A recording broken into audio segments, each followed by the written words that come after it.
All right, so welcome back to the AM show. Time for us to go into what the papers are reporting this morning. I have the Daily Guide, the Daily Graphic newspaper with me. I have the Daily Guide. I have the Finder newspaper, the Economy Times, and the Ghanaian Times. And guess what? Today, I have with me in the studio former president of our association, the Ghana Journalists Association, Mr. Hafiel Moni. Good morning, sir. But you're today. Okay. Okay. It's good that share up on I'm obeying who the son and yet broken. Yes, if not in a moment or the yek. All right, so let's begin with the Daily Graphic newspaper.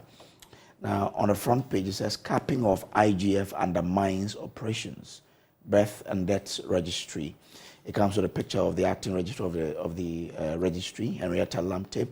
Now, 2024 budget to boost growth, expenditure rationalism key.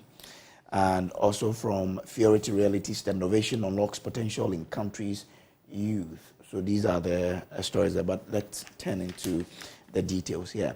It says tomorrow's budget and economic policy will articulate the government's commitment to fiscal discipline, spell out support for the private sector, and implement growth-focused economic policies.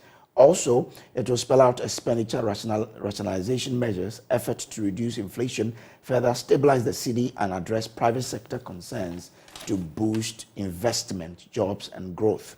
Quote, these policy measures are signals of the government's dedication to building on and sustaining the current growth momentum. Sources familiar with the budget told the Daily Graphic. Okay, now quote again, one of the significant revelations in the budget is expected to be the imminent crossing of the country's gross domestic product over a historic mark that will be specified in the budget. Oh, okay, the sources further hinted. Well, anyway, what's your expectation of tomorrow's budget? I've been monitoring the agitations by workers' representatives, organized labor, and Ghana Medical Association. But first, let me state that experts expect the finance minister or the budget to mimic the dictates of the IMF. You know, as we know, our economy is still on the ropes, and IMF has come to our rescue. So they are calling the shot as far as the economic management is concerned. So nothing much is expected except to ensure that our economy maintains the trajectory of growth. And after taxes, we need money. But again, the business committee is warning against further new taxes, new taxes, which will further imperil their businesses and other. So let's hope and pray that within the constraints in which we find ourselves, the finance minister will come out with the best of policy statement, economic policy statement, which will address practically our economic circumstances and also ensure that we do not commit the economic sins which characterize every election year. Last year is election, and we all know that government might spend more than it should. Yes, we should rule out the possibility of introducing some vote-catching project, and this will also impact negatively on our economic circumstances. So let's pray that the best of this country will take into, the supreme interest of this nation will take into consideration in the presentation of the 2024 budget. But on the agitations for increased salaries. Because the argument is that inflation has wiped out a huge percentage of earnings. Certainly, yes. Certainly, yes. And organized labor started from 60% demand in salary increments, and the figure is now hovering around 15%. Government says you can only offer 15%. So they are meeting today to iron out their differences and then come up with the figure which will be acceptable to both sides. On the issue of the Ghana Medical Association, I listened to their president so well yesterday, and let me say that there's a proverb, local proverb, which holds that no one wields a stick and force the victim to dog bite.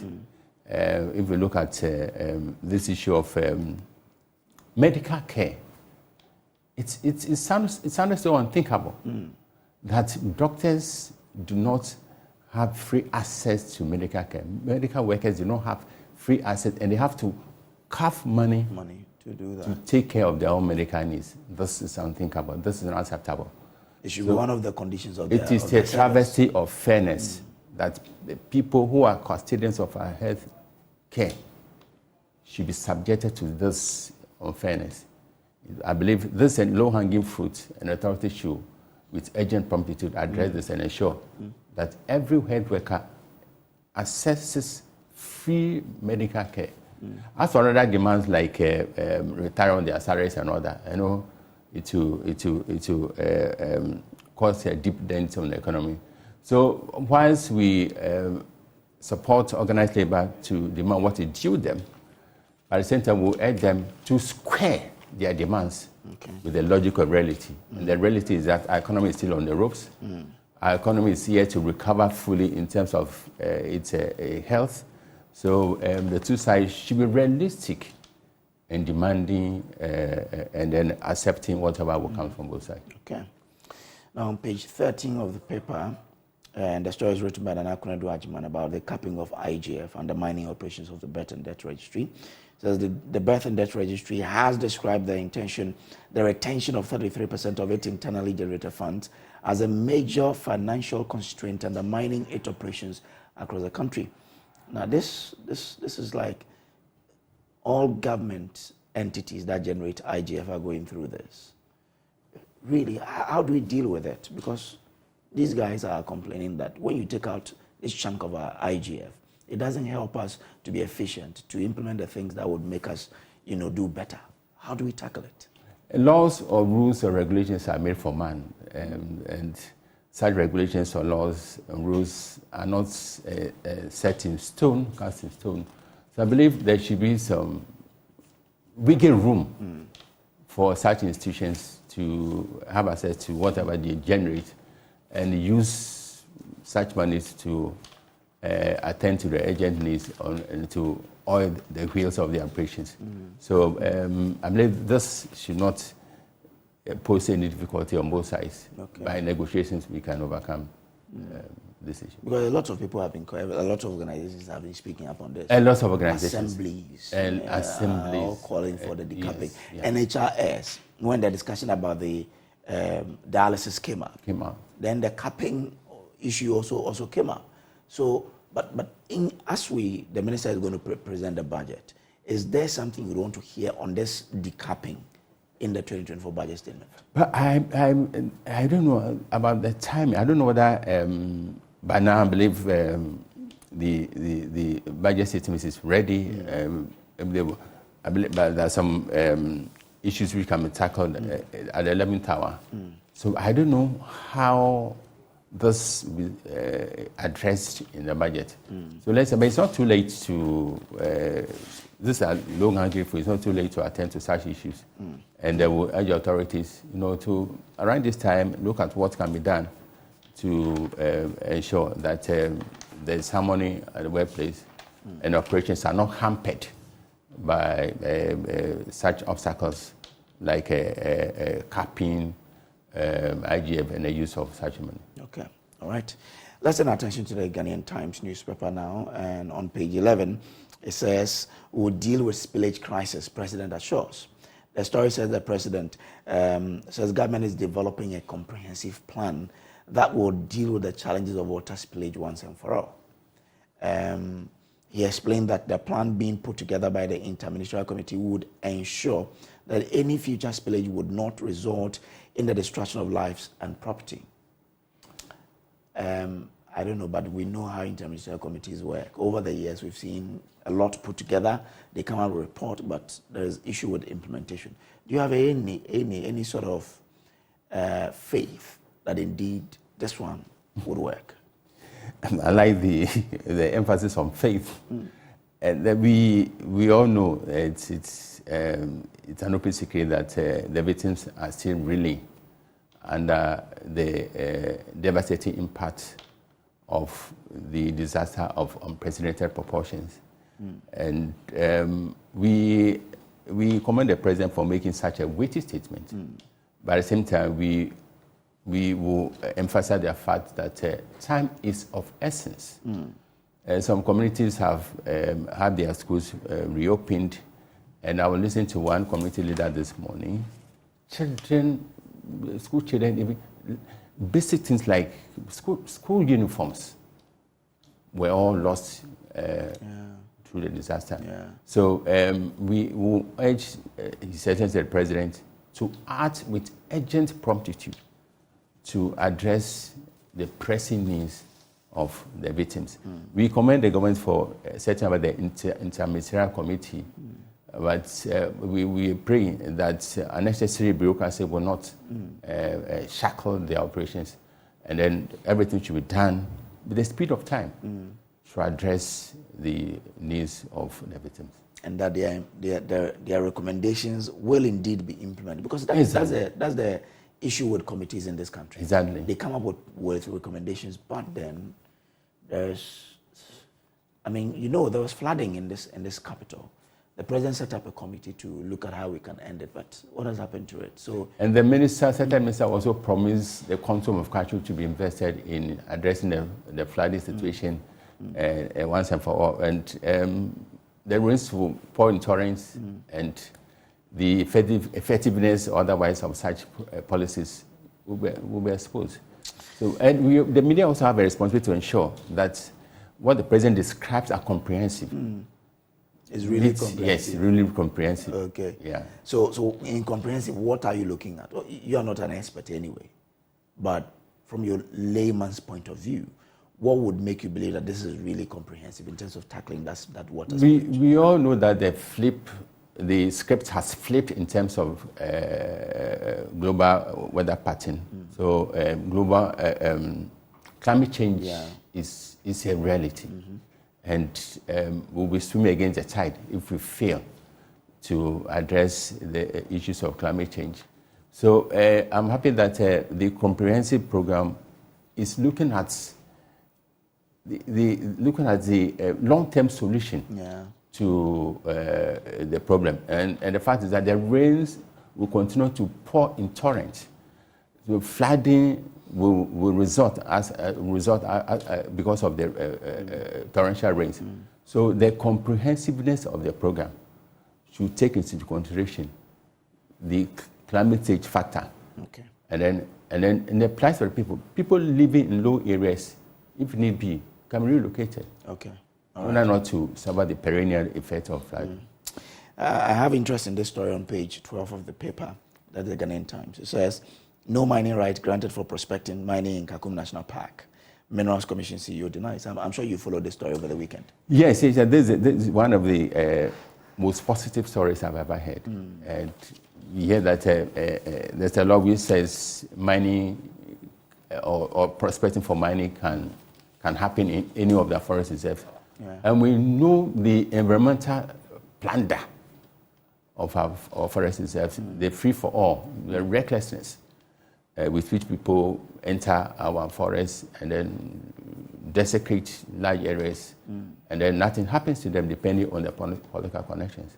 And so my heart was gladdened when news came out yesterday that Kakum National Park is a no-go area for mining. And we know the importance of Kakum National Park as far as tourism is concerned. It's a money-spinning venture industry in that area. And we've been mining for more than a century now. So many years. So many years, 100 years plus. And we all know, can attest to the fact that the impacts of mining to the economy is negligible, to say the least. And I believe if you are to calculate the negative effect, it will far outweigh whatever we gain from mining. So we kudos to the Minerals Commission for stamping authority and declaring that Kakuma National Park is a no-go area. So you mean to say that their contribution to the economy is major, but the negative impact of mining far outweighs the positive that we do get. Look at our water bodies. And communities, many communities have been sentenced to life-threatening diseases, all because of mining. And so this tells you, if you weigh the negative against the positive, and the best emphasizing that the negative far outweighs the positive. Okay. Well, let me be a bit partial here. Now, there's a story in the Ghanaian Times newspaper. Okay, I think this is, the page they directed me to it. I can find it there. But a story by one of the professors of UCC, Professor Dennis Aheto, about establishing authority for blue economy. Blue economy, yes. Blue economy, yes. He is someone with specialty in the Marines area, and I'm sure his target. I wanted to really get the story so that we can look at it. But what do you make of this proposal, that we should look at an authority for blue economy? As a nation, to put it bluntly, we are not serious about the blue economy. Okay. And our fishers these days catch more rubbish, more waste than fish, because of the vandalization of our ocean resources. And the blue economy holds the key to global trade. We are told that 80% of global trade is executed through the blue economy. And 3 billion out of the 7 billion global population also depends on the blue economy, depend on the blue economy for their livelihoods. But in the past, and in terms of energy, clean energy, and blue economy has a potential to produce 18 times more of our global energy needs. 18 times more of the blue economy. Wow. Yeah. So whilst we are struggling with gas from Nigeria, whilst we are struggling with so this is long-hanging fruit, something we can harness to solve our energy needs. Okay. Yeah. Well, so for those of you who probably may be asking what is blue economy, it's also known as the ocean economy. And it's a term used to describe the economic activities associated with the oceans and the seas. So like Zafel was explaining, I mean, so that world economy is 80 billion or so. It means that we use the sea to transport some of 80% of global trade. So that's the Professor Dennis Aheto. He's a professor of coastal ecology and interdisciplinary ocean studies at the University of Cape Coast, Professor Dennis Aheto. So good morning to him. Anyway, to the Daily Guide newspaper now, and on the front page, Bawumia rallies Akoto, Addai-Nimo for 2024. We also have Minerals Commission rejects Kakum Park mining proposal. NHRS initiates open policy on claims payments. Okay, so on the Bawumia story, it says Vice President Dr. Mahamudu Bawumia, the newly elected leader of the New Patriotic Party NPP, has reached out to his former rivals, Dr. Owusu Afriyie Akoto and Francis Addai-Nimo, who were defeated in the party's presidential primaries held on November 4, 2023. Dr. Akoto, who is also the former Minister of Agriculture, expressed his satisfaction with Dr. Bawumia's gesture, highlighting the importance of unity and consultation as the NPP prepares for the upcoming 2024 elections. Any thought? The race be a two-horse one between His Excellency Alhaji Dr. Bawumia and former President John Dramani Mahama. And on paper, we have about 26 registered political parties. But the reality is that ours is the two-party state, NDC, NPP, and in every election they garner more than 50% of the vote. So this makes, their race titanic anytime it occurs. So Dr. NDC will be laughing at the wrong side of their mouth if they should underrate Bawumia in the election. But the way the economy is, and they because of the effectiveness of the MPP machinery. And as I said, 40% is guaranteed for both sides. So they have to scramble for the 20. For the 20, so like 20, 10% of it plus exactly, 1. Exactly. So this makes it dicey for both sides. But at the same time, Bawumia knows that breaking the 8-year cycle of political power will be a tall mountain to climb. So he needs everybody on board, and he's taking the right steps. Earlier, he was at Ken Japon's home. They reconciled. Ken, as we understand, is fully on board. The Bawumia. It's not on paper, on facial value, because really, if you look at Ken and his sentiment prior to the primaries, the sort of following he has. I mean, we can really, the true sense of the word, come on board to say, I want to support a Bawumia presidency? There's an air of unpredictability around Ken. Ken is Ken. He has a different style of politicking, and you can expect him to, go ballistic whenever any issue crosses him, anything with which he's not comfortable with. So, by the same time, the election has proven that he's a key cog in the NPP machinery. You can't do without Ken. So I believe this also prompted his Excellency, the Vice President, to reach out to him and see how best they can join forces to fight the NDC in 2024. So everybody is needed on board to execute the agenda to break the 8. And as I said, it's best repeating that it will not be an easy task at all, given the circumstances in which Ghanaians find themselves, the bitingly bitter cost of living crisis, and which is a key factor in deciding at the polls, and all that. But anything can happen. The MPP needs Ashanti region to win, if they can break the 8. Yeah. But do you think they can get Ashanti this time? Because I hear there are so many deep-seated anger with the government. And Alan Fata too is muddying the waters, because Alan draws his strength from the Ashanti region. And many are those who are prepared to follow him, and if they should vote for him, then it will be at the expense of the MPP. But still, it is still within the bounds of possibility for the MPP to overcome whatever hurdle Ashanti region will pose as far as election 2024 is concerned. And they have one year to do their homework. And as I said, the party machine is effective.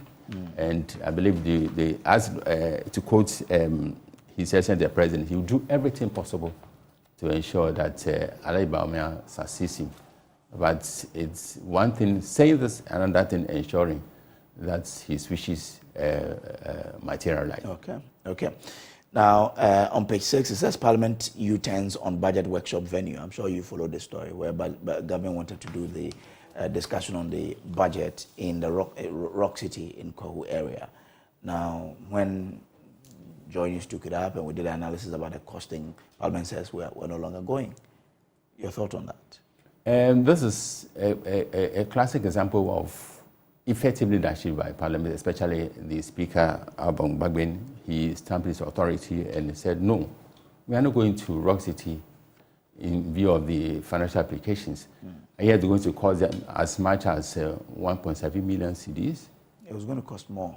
More. When we did the calculation, even using the minimal room rate in Rock City, and using just the 275 MPs plus their feeding and all, it was going to cost around 2 million cedis. I look at that. So this is, again, kudos to Parliament. This is an example of effective leadership. And every good leader should have certain traits. One is that you should be shy to change your mind. When confronted with fresh information or relatives which challenge your earlier decision.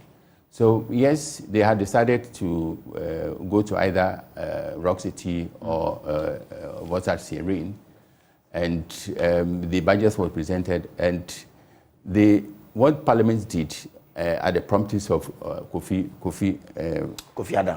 Adams, what they did was to square the budget against the logic of reality, and the reality is that we are still in a crisis. So and before then, social media and other outlets were not charitable at all with Parliament for attempting to spend this colossal amount. At the time, the whole nation is really under economic pressure. So kudos to Parliament. We expect them to always face realities and ensure that the supreme interest of this nation is upheld at all times. Okay, all right. Now we are wrapping. We need to wrap up. The Finder says NHIS initiated open policy on claims payment. Dr. Okoboy, Ghana Water Company Limited connect over 100,000 in pro-poor urban areas since 2019. Kandapa urges MPs to discuss Garu incident with caution, and Poko Edusai seeks to succeed Joe Wise in Bekwai. Which of this would you want to have a bite on? NHIS initiate open policy on claims payment, and Ghana Water connecting over 100,000 in pro-poor urban areas since 2019.